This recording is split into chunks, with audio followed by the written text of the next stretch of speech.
Hi everyone. How is your 4th of October going? A wonderful Tuesday that it is.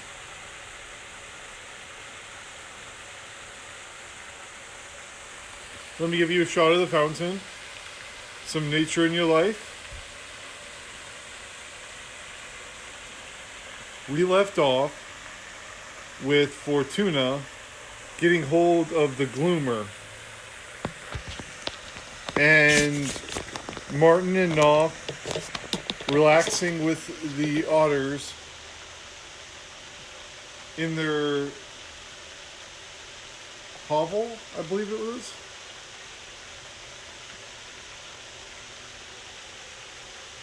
Let's start with the pink gloves today. And when we get halfway through, we'll swap to the black and brown gloves.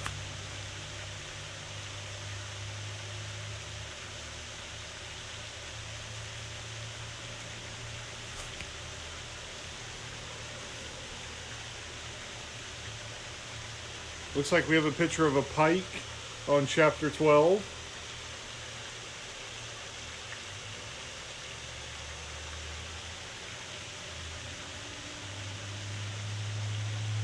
Martin was awake before dawn. He fed the fire and sat by it.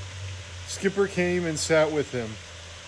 Now then, messmate, you've got a face on you like a wet water beetle's granddad. Why so worried?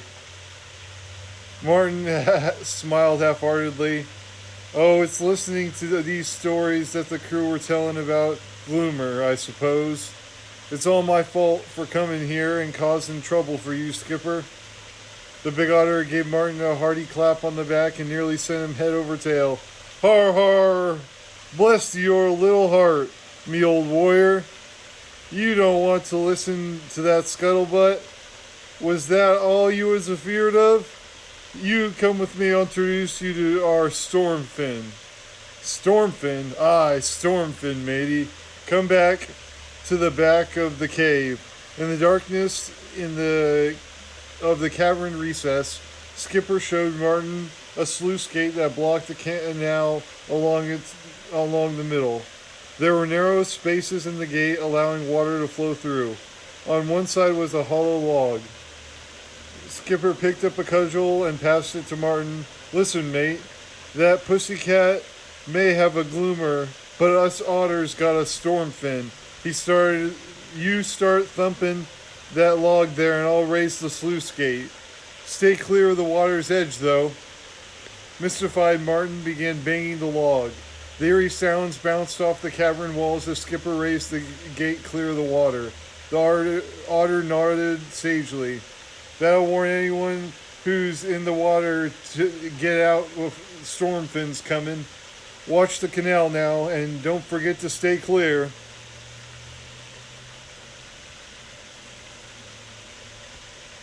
Far back in the darkness, something was beginning to come forward. A smooth wave rose. It slopped over the sides as water was pushed along by some tremendous force. Martin was about to question Skipper when the otter lowered the gate slightly and the water began roaring and bubbling. A long shape in the section of the tree trunk, smooth and many spiked dorsal fin emerged. Martin gasped and jumped back. That's Stormfin? Aye, that's Stormfin, matey. Me and my brother trapped him long ago. Skipper leaned forward and patted the giant pike's fin, causing its tail to lash. The water boiled into a white foam as the otter leapt back, laughing. Ho ho! Take a look, Martin. I wouldn't like to cross the cove's path if I was swimming out. Now, would you? Martin leaned forward. He saw the powerful, bony head with its muddy eyes and long, hooking underjaw. The mouth opened slightly. He'd never seen so many teeth in one mouth. There were row upon row of jagged, backward curling rippers, needle sharp and milky white. Stormfin seemed to be smiling in anticipation. With the flick of his mighty silver and black branded bulk, he headbutted his head against the lower sluice gate, anxious to be freed into open water. Skipper stood on both paws of the gate. Right, then, you old buccaneer, don't eat him too quick now. You'll make yourself sick. Martin helped Skipper to weigh down the lever. The sluice gate lifted. Stormfin rushed through, creating a miniature tidal wave as he traveled. Skipper left the gate open. He'll be back in a few days. We coax him in with tidbits. Pity there ain't more than one Gloomer. That Pikes has a terrible appetite. Panting and rasping, the Gloomer dragged on the leads. The trio looked toward Tasmania as they dug their paws into the turf and were dragged helplessly toward the river Moss. Fortuna began to panic. "Milady, quick, give the word, or it will have us in the water." Tasmania extended her paws and raised them as if starting a race. "Right, you three. When I let my paw drop, too late." The Gloomer snapped the lead Fortuna was holding, and the two guards were pulled over their faces immediately. They let the leads go. Gloomer splashed noisily into the water. The monster water rat swam about in slow circles, scenting and feeling vibrations in the river current. Without warning, it dived, heading in the direction of Camp Willow. Camp Willow. That's our otter camp.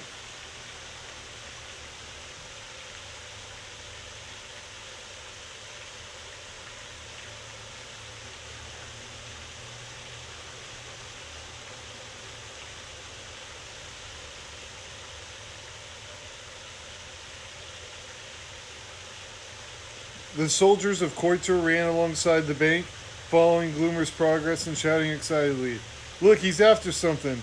Hey, Gloomer, eat an otter for me! Don't eat them, kill them all! Gloomer, rip them into bits!" A ferret who had run ahead of the rest called back to his comrades, "Something's coming!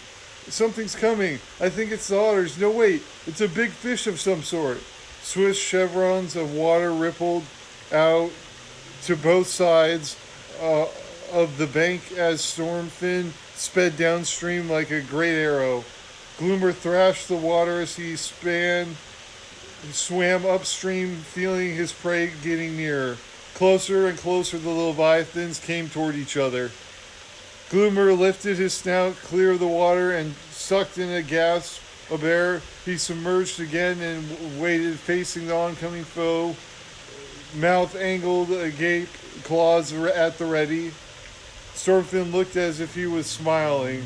The unsung jaw clamped shut, pointing at his adversary like a battering ram. He piled on extra speed, drew his fins in tight, and came at the Gloomer like an arrow from a bow. The onlookers on the bank saw a spout of water shoot high like a geyser as the combatants crashed together. Gloomer had the breath driven from him as Stormfin struck his ribs. Disregarding the pain, the rat sought the pike with his teeth, feeling his heavy claws rake searingly through its scales. With the madness of battle upon him, Stormfin rose clear of the river, swishing his tail in a mighty leap, and then twisting in midair, he launched himself back into the water in a downward torpedo, like a downward torpedo with gaping teeth. Gloomer was waiting. He pushed his head clear of the river, sucked in a quick breath, and locked jaws with the despending pike. The surface boiled like in a welter of cascading, shimmering scales and ragged fur, the whole scene streaked with blood. They snapped and bit at each other, locking jaws, rolling over and over, not letting go, now seeking any other hold, contorting madly. Gloomer had the pike by the tail. He chewed viciously, Pain seared through the big fish, but Stormfin had his enemy by the stomach and ripped viciously. Tasmania dashed up and down the bank with a spear at the ready. She could not throw it for fear of hitting her destroyer. Mud boiled up at the bottom of the mix with the foam set of combat. Silver scales and gray-black fur became indistinguishable in the melee. Now Gloomer had lashed his claws into Stormfin's side and bitten deeply into the pike's dorsal fin. Stormfin thwacked away at Gloomer's injured side with his heavy tail like a stout paddle. He had severed Gloomer's tail and was tearing ferociously at the rat's hindquarters. The need for breath forced Gloomer to relinquish his hold momentarily, and Stormfin slid off like a wraith, flowing into the current. Gloomer surfaced and gulped in several grateful breaths. Dementedly, Tasmania shouted from the bank, "Gloomer's won! Where's the pike? It's dead!" Fortuna was caught up in the excitement. "It must be, milady. Nothing could stand against the Gloomer." The soldiers raised a ragged cheer. It was immediately stifled as Stormfin came back to attack. Driving low, hard and fast, the pike crashed into Gloomer with staggering force, catching him unawares. The huge rat had the breath smashed from his lungs and was battered swiftly up against the far bank. Falling back into the wall, he swallowed liquid instead of air. Still lashing out with tooth and claw, Gloomer was unconsciously inflicting injuries on the pike, but the damage was done. Stormfin knew every inch of his river. He slid into a soft, deep pit beneath the bank and attacked the rat's soft underbelly with mad power of one who feels victory in sight. Gloomer snatched blindly at the rock on either side of the water hole, missing his adversary's head completely. Baffled, he tried to turn away. Stormfin's jaws clamped tightly on Gloomer's back legs. The pike backed water as he dragged the rat backward down the pit with him. The watchers on the bank saw Gloomer's front claws emerge wildly from the water, grasping at thin air before they vanished beneath the surface. The destroyer from Coiter was beaten. Stormfin had finally won. Tasmania shot several arrows into the area where the pike had pulled the rat down. The soldiers stood about on the bank, shuffling awkwardly and fidgeting. A sense of foreboding hung over them after the defeat of Gloomer.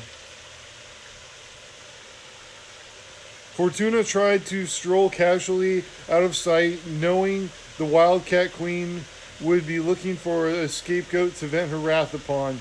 "Get back here, fox! Don't try to slink away!" Holding out her paw, the Wildcat Queen snapped a stoat close by. "Give me your spear."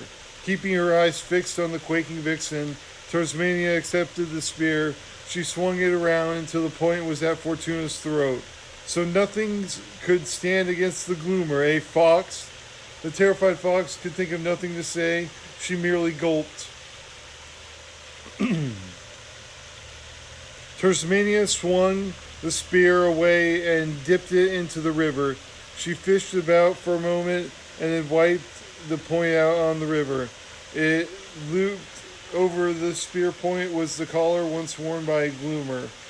Tasmania hurled the weapon. It whirled past Fortuna and buried itself into an ashen trunk, quivering with bright droplets of water shaking from it. Somewhere along the river came the deep barking laughter of an otter. The wildcat's cloak swirled about her as she tore the spear from the tree and ran to the water's edge, brandishing. "Laugh, yes, all you like, but stay hidden while you value your miserable lives. I am Tasmania, Queen of the Thousand Eyes. Before I am finished with Mossflower, every creature who defies me will wish their mother had never given birth to it." The crying and the dying will be loud and long. Now let me hear you laugh at that. As Tasmania finished her speech, Fortuna leaped forward.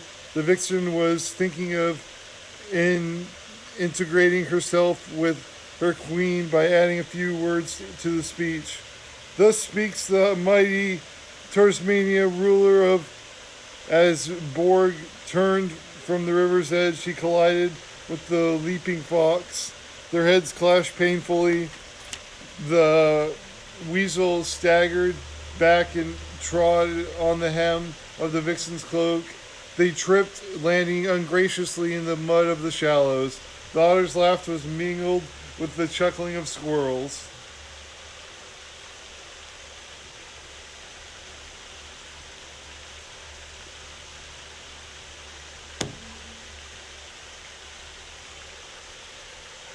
We appear to have a tree with a door in it.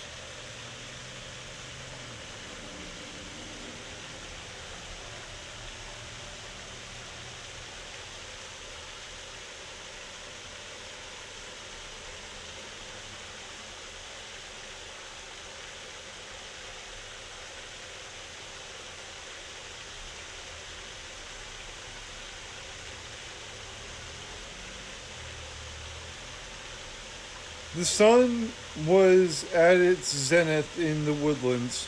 Young bees droned fuzzily around the flowers in anticipation of their first summer. A venerable oak of massive girth and height stood above the surrounding trees.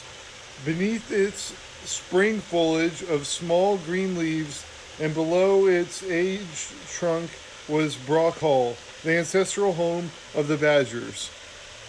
The solid, intricate root structure of the oak providing ceiling beams, wall columns, shelves, and in some places roofing for the beautiful old dwelling.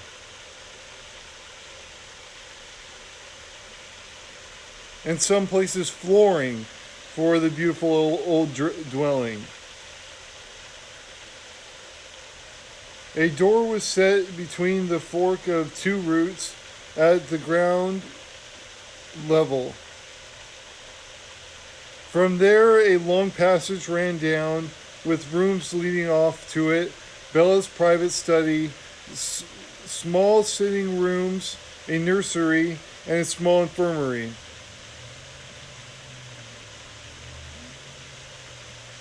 At the other end, the passage opened out into the main hall. This was large and well appointed, with a hearth, fireplace, full dining boards, and small seated alcoves around its walls. Several doors led off the main hall. To the left was the master bedroom and dormitories, while off to the right was the larder, kitchens, and storerooms, behind which lay the porthole or escape door constructed with typical woodland common sense. Brock Hall had been built by badgers in the dim past, and they had taken great pains that everything should be the way woodland badgers like it to be. Great care and skill of many craft beasts had provided every conceivable comfort in the underground mason. There were elaborate wall torches and beautiful carved furniture. Again, much of this cut into the living root to blend it with the surroundings. The walls were lined with fawn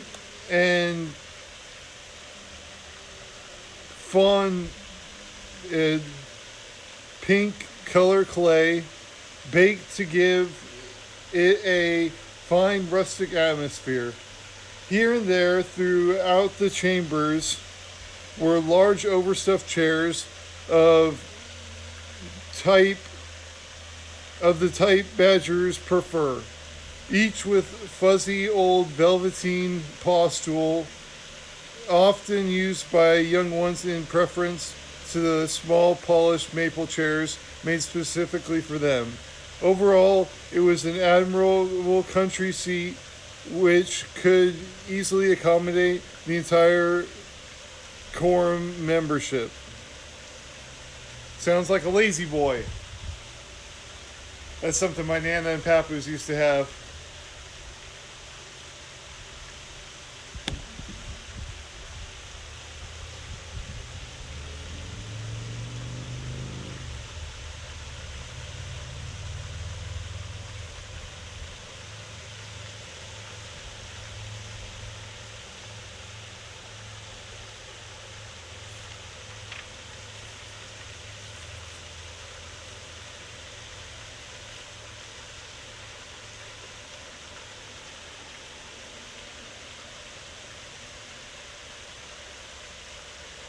All the woodlanders were gathered to meet the mice who had journeyed from Loamhedge. It was an occasion for feasting. The Council of Resistance in Mossflower leaders sat in the main hall. Infants were taken to the nursery, and friends went to help with the cooking and preparation for food in Bella's much admired kitchen. Though the badger was not short of provisions, she always welcomed the addition of otter, squirrel, and mole food, which all had arrived well burdened. Bella liked tasting other dishes. After cooking for herself all the time, Knopf introduced her to Martin. She greeted him warmly. "Martin, welcome, friend. We have heard of you already from Ben Stickle. I believe you gave up Coiter a patrol a taste of your warrior skills single-pawed before they managed to capture you. You shall be grateful. We shall be grateful if you would share your talents with us in these times that lie ahead. Tell me, did you come from the Northlands?" Martin nodded as he shook Bella's big paw. The badger smiled knowingly. "I thought so. You probably cut your eye teeth out on rats and foxes. I've heard all about the warrior mice from up north. Come and meet some friends of mine from the south." Bella took them to the kitchen where they were introduced to Abbess Germain, who was presiding over the preparations. From there, Knopf took Martin to be introduced to Ben and Goody Stickle. The two hedgehogs were overjoyed to see Knopf back safe. They patted him furiously on the head as their spines prevented them from hugging each other, anyone other than fellow hedgehogs. Goody patted and scolded Knopf at the same time. "Oh my goodness. Thank mice you're back, you little rip. Don't ever get yourself locked up like that again. Me and Ben was plain worried for you, Knopf." Ben was patting Martin's head enthusiastically. "Heed what Goody tells you, Knopf. 'Tis for your own good. Be more like young Martin here. Only get yourself caught when there's nothing else for it." Goody nodded in agreement, trying to look severe, but Knopf caught her by the paws and danced about. "You've been more than a mum to me, and you've brought me up very well. I'm a little mouse hog to thee, Miss Goody, no words can tell. When I see your old prickle face, get on with it, you thieving little lip fibber." Goody shooed Knopf off, wiping her eyes on her old flowery apron. Knopf flung a paw across Martin's shoulder. As they strolled away, smiling, Ben smiled and sniffed loudly. "Can't fail to like that little rogue somehow. Silence, Woodlanders, please, Bella called out. Could you all find a seat? The food will be served after the talking has been done. The hall was full, creatures occupying seats, shelves, hearth on the floor. Skipper banged his tail. The hubbub subsided and he nodded to Bella to continue. Thank you. Welcome, one and all. As you can see, there are many new friends in our midst, not the least whom is Martin the Warrior. He and Knopf recently escaped the Coiter prison in a very brave and daring manner. Heads turned to look at Martin. There were winks and nods and paw shakes. Also, I have great pleasure introducing some mice you may not know yet, Bella continued. Abbess Germain and her brothers and sisters of Loamhedge. I'm sure the Abbess would like to say a word. There was general applause as the old mouse stood up. My mice and I wish to thank you from the bottom of our hearts for allowing us to settle in your beautiful Mossflower country. We are a peaceful order of builders and healers. In our tradition, we are wise in the ways of Mother Nature. Please feel free to come to us with your families, the sick and injured, or just fearful little ones. We can do all we can. We will do all we can to help. The only price we ask is the gift of friendship. Perhaps one day this land will be free of the tyranny which shadows it. We can work together to raise a mighty building, giving settlement and security to all who wish to dwell peacefully within its walls. Talking about Redwall, the prequel to.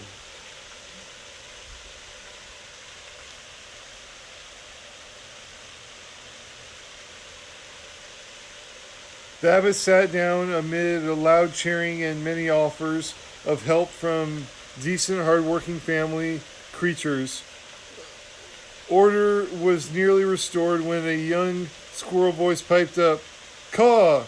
Is that roasting chestnut with cream and honey I smell?" "Indeed it is. Made it to an old loamhead recipe too," Abbess Germain called back. "Is the talking finished, Bella?" "It certainly is, Abbess.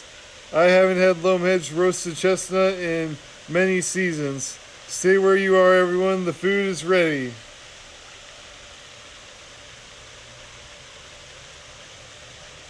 Suddenly, a fat dormouse leaped up with a squeak of fright.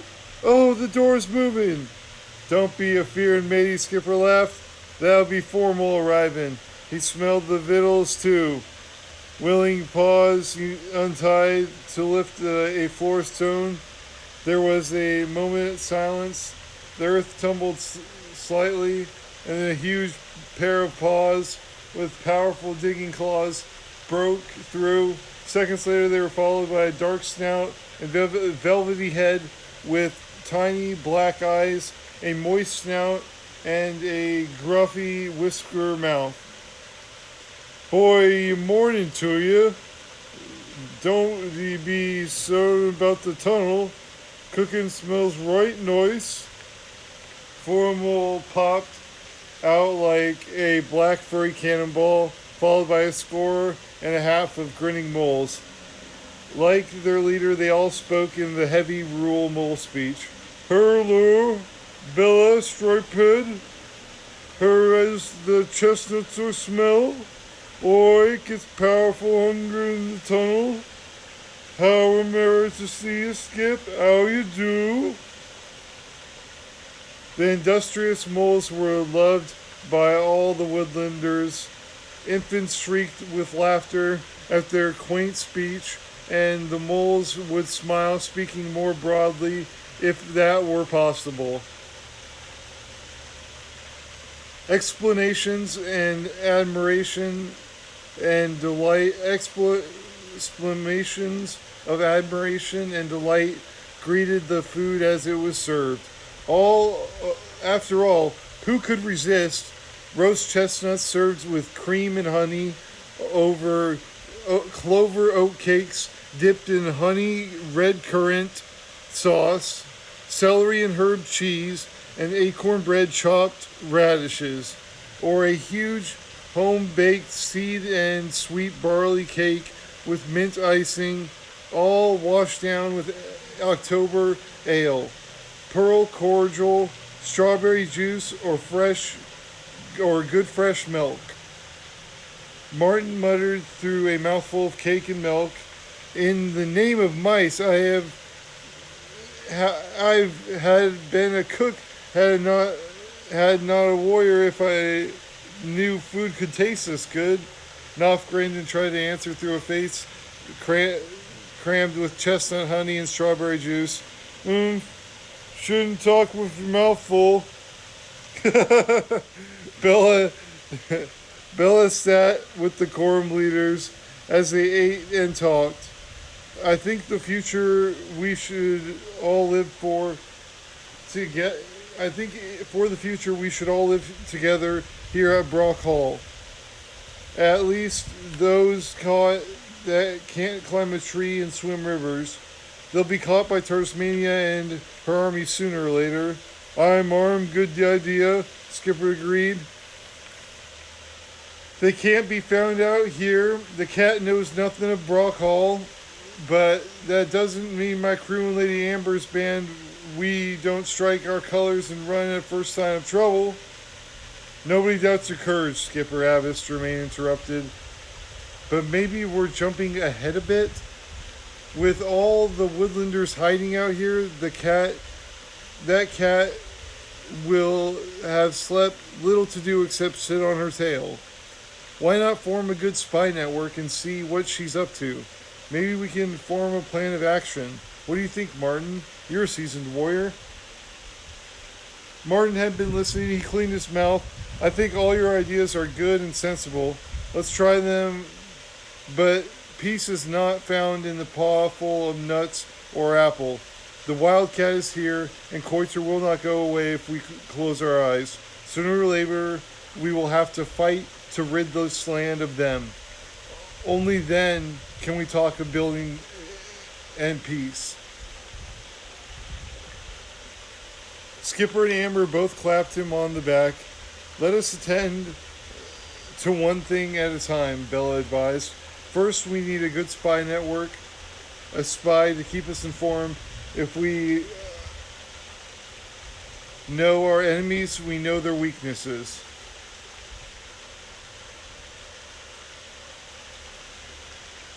Let me grab some water.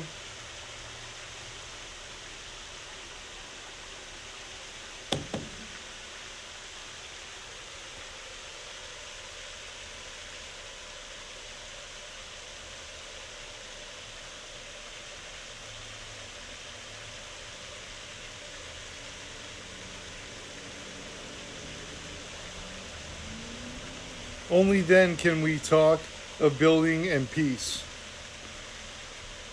Skipper and Amber both clapped him on the back. Let us attend to the one thing at a time, Bella advised. First, we need a good spy to keep us informed. If we know our enemies, we know their weaknesses. Ferdy and Kargs marched up, trying to look warlike yet secretive at the same time. We heard you were looking for 2 good spies, Miss Bella. Before any laughter could start, Skipper was up and marching around inspecting them. They stood swiftly to attention. Knowing a good officer when they saw one, Skipper eyed them up and down. "Oh, yes, I remember you coves. 2 of the fiercest fellas as ever stood guard at this Stickle Place. Stickle Place? I heard weasels and ferrets was a shaking in their skin at the thought of attacking Koiter. That you might attack Koiter. Shall we let them be spies, Lady Amber?" The squirrel looked serious and shaking her head. "Spies is too tame for these wild dogs. I think that with the good job they did at the Stickles, we should promote them to captains of the home guard at Brock Hall." The 2 hedgehogs nearly burst with pride. They set off to make themselves badges of office. Knopf threw them a suggestion. The best spy I know is Chib. Objections flooded in. Chib's not one of us. He's a bird. He want he'll want payment. I wouldn't trust a robin. Why not one of our own? Bella pounded her chair with a heavy dust cloud, and silence was restored. Knopf's right. No one can get closer to Coiter than Chib. If he wants payment, then so be it. We'll pay him. I think it's a good idea. For a bird it is, then. When we say let's Chib be a spoy, save us doing the job besides, we don't have any wingers to fly with. The moral logic was irrefutable. Unanimous agreement was given by show of paws. Chib it was to be. Ben Stickle had the final word. Being one of the last to leave the shadow of Coiter, he received a sympathetic hearing. I don't know much about fighting and spying, but I still think it's a good idea. One thing I do know, me and my missus and our little family won't be going back slave for no cat or soldiers. We'll be well off dead as having to do that. We at least listen to the good abbess here, not jumping too hasty. War means creatures getting themselves killed. If they must come to that, then so be it. But in the meanwhile, so let's keep level heads about us. Concentrate on safety now. That keeping ourselves and our families safe. I want to know and see my little ones grow to farm food on their own and not have soldiers coming and telling us that our land is theirs and taking toll and tax over half the victuals we have. That ain't no fair right. Mind though, we've got time on our side. I know that Coiter larders must run down considerably since we've all left. The cat and her soldiers can march without about all season, but there's no one left to order then, and they ain't no farmers, then that's sure. They'll starve without those others to do their labor. And that's where we'll leave it. The quorum leadership just got done meeting. And we'll switch gloves for the very end. When I sing the Marine Corps hymn.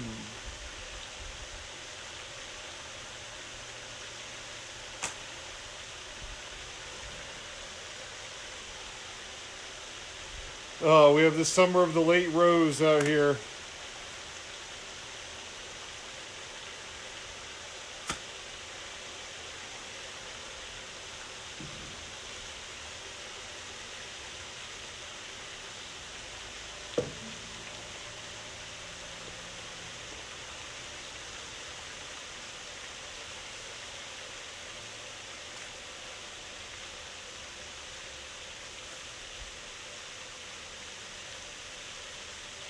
Gloves are on.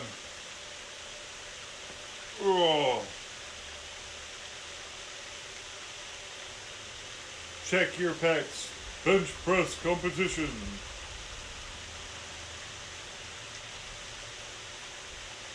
From the halls of Montezuma to the shores of Tripoli, we fight our country's battles in the air, on land, and the sea. First to fight for right and freedom, and to keep our honor clean.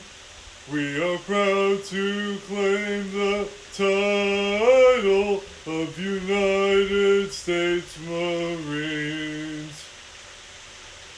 Our flags unfurled to every breeze, from dawn to setting sun. We have fought in every clime and place where you could take a gun. in the snow of far-off northern lands and in sunny tropic scenes. You will find us always on the job, the United States Marines. Here's health to you and to our corps, which we are proud to serve. In many a strife we fought for life and never lost our nerve. If the Army and the Navy ever looked on heaven's scenes, they will find the streets are guarded by United States Marines. Semper Fi. Hoorah.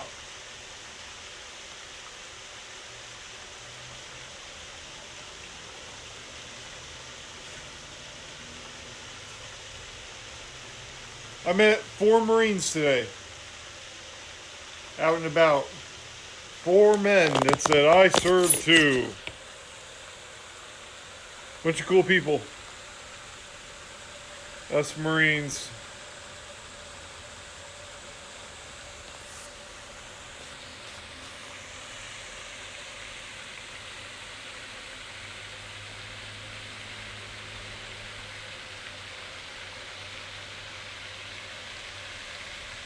I will show you guys a coin. My first ever coin. And I got it from a chief warrant officer that was in his dress blues. And he came to my church and he said, do you want to be a Marine? And I said I did. And he gave me this.